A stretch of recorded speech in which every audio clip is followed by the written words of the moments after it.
truly believe was my own family. Who was Barrington Stevenson Outten? Who was that rare man? Who was that fella's fun-loving Bahamian who touched the lives of everyone he came in contact with? He was my friend. My friend. A true and trusted friend to the end. I first met Barry, B.O., Bo, Lord B.O., as he was affectionately called by his family, friends, and all who came in contact with him in 1966, when we first entered the hallowed grounds of St. Augustine's College. I said at the time to Barry, "You must have some money." He said, "Why, Chip?" I said, "With a name like Barrington Stevenson Outten." He said, "I got it to get." I said, "Yes, brother."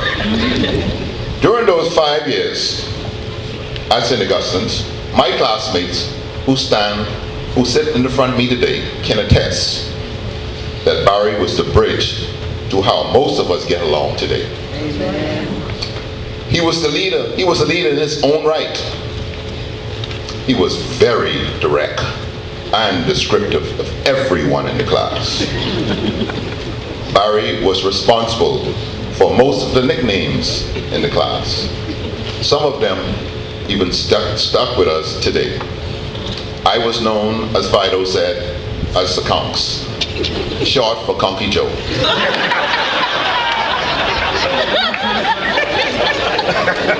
Anthony Moss was known as Smokey, or Smokes.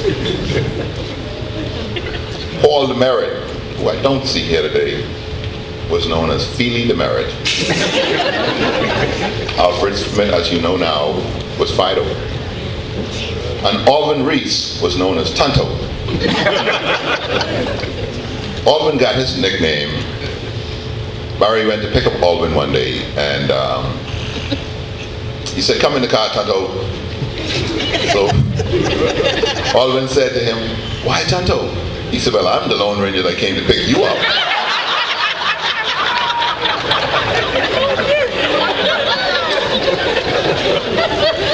And that's just to name a few of the nicknames. But I would say this: Barry was not gender biased.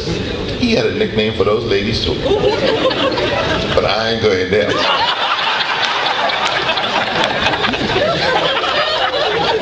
One day, Alvin asked Barry, "How come you don't have a nickname?" Barry answered, "I knighted all of you, but I am Lord B.O." Barry was the life of the party. He had a way of filling the room with laughter. He always, and more importantly, Barry knew how to laugh at himself. And I think some of us, we all need to start laughing at ourselves from time to time, not be so serious. He was the mouth, you heard that already, the mouth of the class. He believed in giving orders and directing traffic, you heard that too. Barry was always one of the best dressed fellas in the class, particularly when the girls came in 1967. Niagara starch shirt, and gray drill pants was the order of the day. I must confess though, Barry came third, behind Michael Moss and Anthony Moss. During those last 3 years in school, the core group of Barry's friends consisted of Anthony Moss, Alfred Smith, Paul Demerit, Dennis Richardson, and myself. We did everything together. Whatever trouble we got into, Barry was always on the outside looking in. Mind you, he was a part of the ark.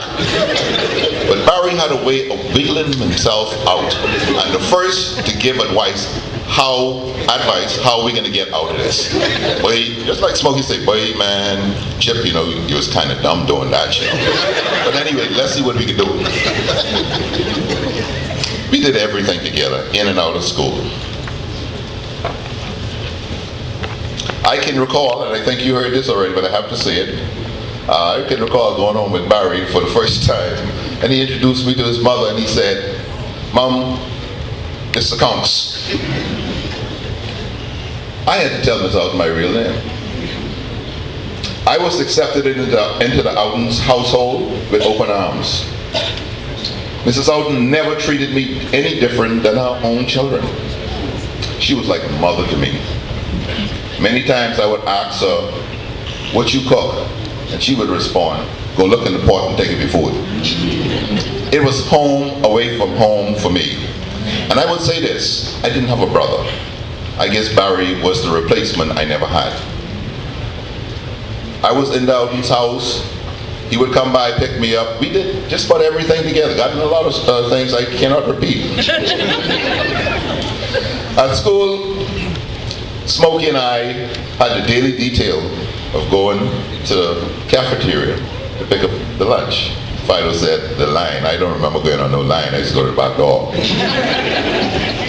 What a guy. Barry was the leader amongst his siblings. They all looked to him for guidance. Barry was also the first to have a car in our class. After much complaining by Ronnie about Barry riding off on his bicycle and leaving her behind, and Barry would always tell, "You talk too much, shut up, shut up." Mr. and Mrs. Outten bought Barry a car, a gray, large Chevy Impala, a gas guzzler. At that time, Big Jew had just started St. Augustine's. He and Ronnie was able to ride with Barry to school. I was also a recipient of the ride too now, because I got there early in the morning and I just stood outside. Ms. Outten said, "Don't stand outside, come inside," because Big Jew had a problem getting outside of the house. And I can tell you, some of the things that Barry told Big Jew I can't repeat in here. "Get in the car, Junior, get!" But I look at Big Jew today, and I look at Barry, I say, "You remember, Pete is grow hog, you know."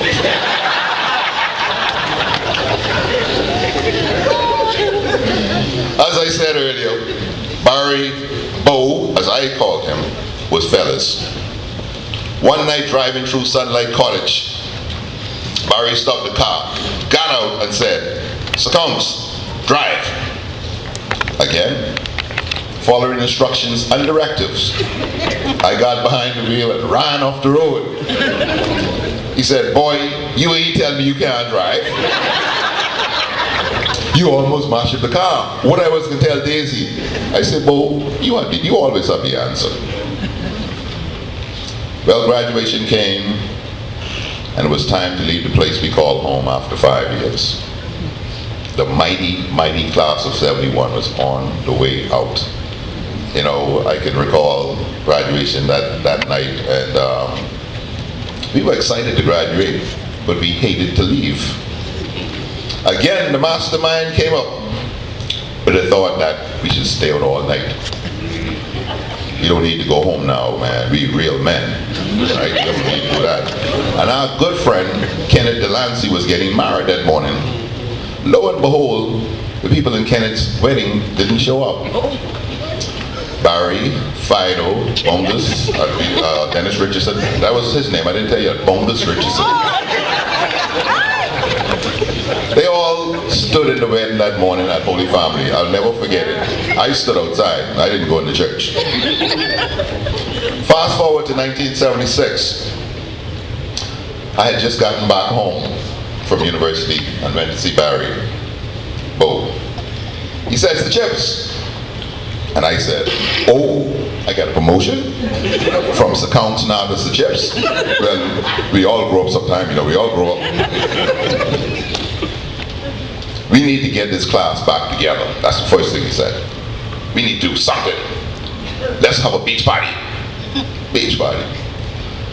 Barry was one of the persons that people was attracted to, I would say, right? So he, "Chips, you handle this. Fido, you handle that. Smokes, you handle that." Next thing I know, we had one of the biggest beach party down at Jaws, which is now known as Jaws Beach.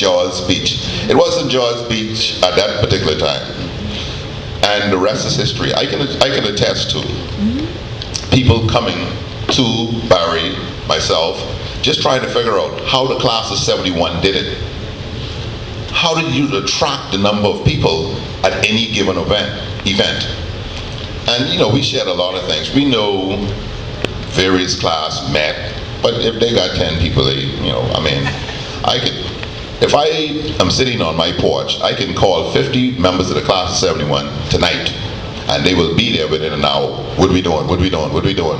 That's the type of class the class of 71 was. You know, all of this was because of Barry. Barry was the magic man. He was a magic man. Well, he was a magician. Well, you've heard about Barry's challenges, health challenges and stuff like that. We all knew. Barry was the first again. He always was the first to do this and first to do that.